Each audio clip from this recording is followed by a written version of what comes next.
கோபங்கிறது உங்களுடைய பிறவி குணம் கிடையாது. உங்களை ட்ரிகர் பண்ணும்போது, நீங்கள் ட்ரிகர் ஆகி உங்கள் கோபத்தை வெளிப்படுத்தி உங்கள் பிபி அதிகப்படுத்தி, கோபம் என்பது பிறரால் ஏற்படும் குணமே தவிர உங்களுடைய பிறவி குணம் அல்ல. நீங்கள் பிறவியிலேருந்தே கோபப்பட்ட பெர்சன் இல்லை. யாருமே எந்த மனிதனுமே கோபம் ஏற்படும் போதெல்லாம் அதை அடக்கி ஆள கற்றுக்கிட்டால் போதும். உங்களை ஒருத்தங்க ட்ரிகர் பண்ணுறாங்களா, அந்த சூழ்நிலையை அவங்கள விட்டு விலகிருங்க. அவங்கள்ட்ட எதுவுமே பேசாதீங்க, ரியாக்ட் பண்ணாதீங்க, எதுக்குமே ரியாக்ட் பண்ணாதீங்க. கோவங்கிறத அடக்கியால் கற்றுக்கிட்டிங்கன்னா இந்த வாழ்க்கை உங்கள் கையில். கோவங்கிறது பிறர் செய்கிற குற்றத்துக்கு நீங்கள் உங்களுக்கு கொடுத்துக்கிற தண்டனை.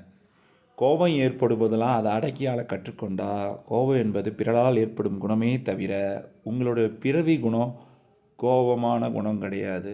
நேர்மையாக இருக்கிறவங்களுக்கு கோவம் வரும், ஸ்ட்ரைட் ஃபார்வர்டாக இருக்கிறவங்களுக்கு கோவம் வரும், ஒரு வேலையில் பர்ஃபெக்ஷனாக இருக்கிறவங்களுக்கு தான் கோவம் வரும், உண்மையாக இருக்கிறவங்களுக்கு மட்டும்தான் கோவம் வரும்.